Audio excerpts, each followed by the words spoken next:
I'm Aaron Baker from PhoneDog.com, and it's part 2 of the full video review of the BlackBerry Z30, BlackBerry's newest high-end smartphone with a 5-inch display. It competes on the size specs and more with the other high-end devices on the market. The question is it too little too late for BlackBerry? Let's go find out in part 2 of the Z30 full video review.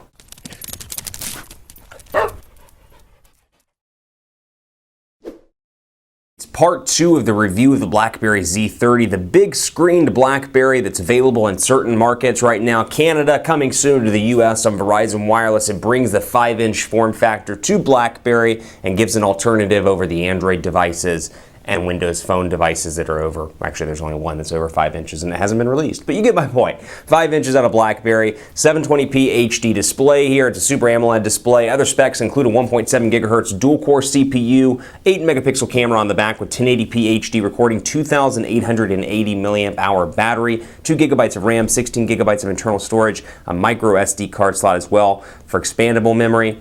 And then, of course, I should point out the battery is not removable, even though the battery cover, or the back cover rather, is removable. The battery is not, so keep that in mind. But a slightly different design, but overall packing a similar BlackBerry look and feel here, including the operating system BlackBerry 10.2, which is what we've seen on devices such as the Z10 and the Q10. This is nice and rounds it out all around. Before we get too far into it, I want to thank our partners at Best Buy Mobile. They give us devices like these for use in our One Paw Bandit giveaway game, which honestly is our free game where we give you free phones on PhoneDog.com. When you go into Best Buy Mobile to get this device or whatever the case may be, you'll walk out working. They'll make sure your email, your web, your contacts, your settings, all that jazz is good to go. So when you walk out the door, you don't have to waste time setting things up thanks to Best Buy Mobile. All around here, a nice device, 2,880 milliamp hour battery. So far works pretty well in both standby and screen on time and actually using the device for moderate to heavy use. So you can see here, things have been revised, and we've covered BlackBerry 10 pretty extensively between the Q10, the Z10, and now the Z30, but I just want to highlight some of my favorite parts of BlackBerry 10. One is the new call interface here. You can see it's clean, the fonts look good, it's definitely up to par, and looks like something you would see in 2013 as opposed to old school BlackBerry where it was like something out of 2002. Nice to see the update here. Looks good. You got contacts, you got your calls as well, and you can see them both in here, and then you can see them through the BlackBerry Hub as well, along with, like I said in part 1, BBM, text messages, Gmail, Twitter, calls, all of your stuff in one spot right there. And it's accessible rather, by swiping to the left, swiping back to the right to get to your open applications. And as you can see here, it does customize, like I said in part 1, the square. So you can see right now it's showing recent activity. If I click on the dial pad and then back out, it's going to look different. So cool little feature there, and of course your applications that are here out of the box. Another favorite here, the weather application's quite nice. You can see right now in Dallas, 68 degrees, 76 degrees, just kidding. Not nearly as hot as it's been over the summer. Nice to see it cool off a little bit, although it's a little bit dreary outside, as you can see by this sad little gray background here on the AccuWeather application. So you got that, of course, you've got BlackBerry World as well, docs to go, you've got pictures, music, videos, and everything just looks better all around. Maps we covered in part 1. And you can see Evernote there as well, and you've got easy access to your tutorials as well, where you can go through and check those off as you go through and familiarize yourself with BlackBerry's new user interface. Now here's the contacts list. You can see it's bringing in some of my BBM contacts here, and I can either go over here and click on all and filter those, or I can go into add, for example, and you can see what it looks like here. It's kind of a blue color scheme, very similar actually in terms of color scheme, that and that alone, to Android. With the blue up there, very similar to stock Android. You can see the keyboard, which we covered in part 1. It definitely works well on the 5-inch display. And I want to highlight BlackBerry World as well. BlackBerry's App Store pales in comparison in terms of total number of applications. Pales in comparison to iOS and Android, but you still got some pretty decent ones in here. I can search down here at the bottom for actual applications themselves, or I can go into categories here, and you can see my navigation back and search down here. I can go into applications, and I can say, you know what, let's look for finance, and we'll go to expense tracking, something I do on a regular basis when I travel for work. Track my stuff, for example, and you can see what an application page looks like here. Details and reviews, I can scroll through the screenshots and I can see down through here, package of 4 applications. It lists them out: expenses, income, budgets, accounts, reports, and then of course I can buy it if I want to, in this case pay $1.99 by clicking right there. I can share it down here as well with my friends, and I've got a wealth of options to share: text messages, BBM, and more. So I can keep BlackBerry World running down there at the bottom. Now you can see system settings is different here as well. A little bit of a different look and feel, and the way things are categorized is different. Also display, you get notifications about network configurations.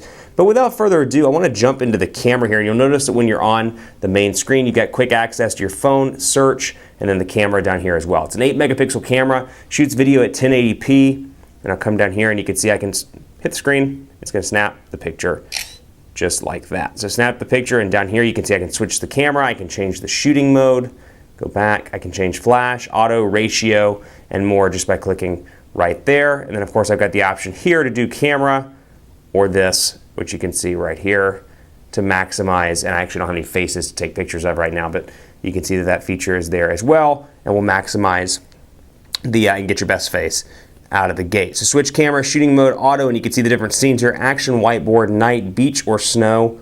Obviously things that are very bright. Snow's bright, beach is bright, the bright sun tones that down a little bit. You can see the ratios here as well. So overall the camera is pretty decent. Compare it to the 13 megapixel shooters you find on actually even the 8 megapixel camera on the iPhone 5S, or perhaps the shooter you find on the Galaxy S4, the Note 3, the G2. A lot of great shooters out there on the Android side and on the iOS side, and this does pale in comparison in some ways to that, but still a nice fast shutter here. I can move over, snap a picture, as you see, and quickly move through those and go down here into the gallery and take a look. Now from the gallery itself I can edit, and you'll see right here filters. I can apply antique filters, low-mo filters, kind of an Instagram-like look and feel directly from the editing screen. And I brought this over just so you could see the size difference between the BlackBerry Z10 and the BlackBerry Q10. So you can see the overall look and feel between these two and how they're different and similar in some ways. Power button at top on both, headphone jack at top on both.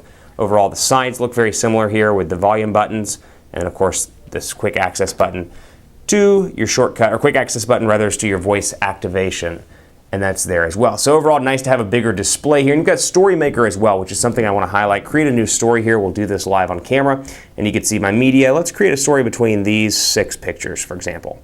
And I'll choose my music. I've got some sample songs, Firecracker.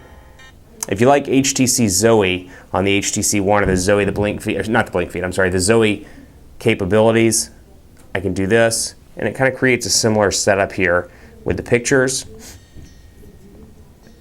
And you can see here, I'll turn up the sound a little bit. And it does something kind of similar, and from here you can change the media, change the music titles, you can tweak it, you can save it, but then you can share it as well with your friends and come up with something, you know what, vintage for example.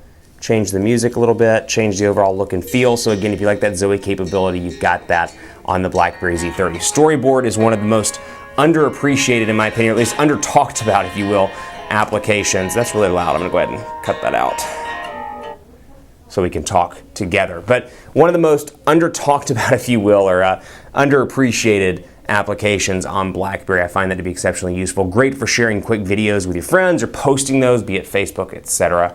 Really appreciate that benefit there. And then of course quick access here in the top, the settings, Bluetooth, alarm, rotation lock, Wi-Fi notifications, and more. So it depends on what you're looking for with this device. If you're looking for an unlocked device, you want something different, you're tired of Android or iOS, take a look at this at GSM Nation. They hooked us up with a review unit. It's available for $629 by going to pdog.ws/GSMNBBZ30. 629 bucks, not a terrible cost for an unlocked device. It does pick up HSPA Plus and AT&T, will work on T-Mobile as well with an unlocked SIM card, or with a SIM card rather. It's an unlocked device. Not a bad device to have all around. It's different and something new from BlackBerry with a bigger display. That said, it's coming soon to Verizon, so if you want to wait and get it on contract, you can do so if you're a Verizon customer, but then perhaps Android's your fancy or iOS is your fancy. It's going to be a tough call, but there's a lot to like about this device, regardless of what you think about BlackBerry or regardless of their prospects for the future. Like the display, the camera's decent, the battery life is actually very solid in this device. The downsides, applications, and the fact that BlackBerry is a little bit long in the tooth, even with BlackBerry 10. Does it compete? We'll have to find out in a dogfight. Keep it locked on PhoneDog.com for more on the BlackBerry Z30. I'm on Twitter at PhoneDog_Aaron, Facebook, Facebook.com/HiAaronBaker. Let me know what you think of BlackBerry's newest high-end smartphone. And stay tuned for more on BlackBerry Z30. Thanks for watching. I'll see you next time.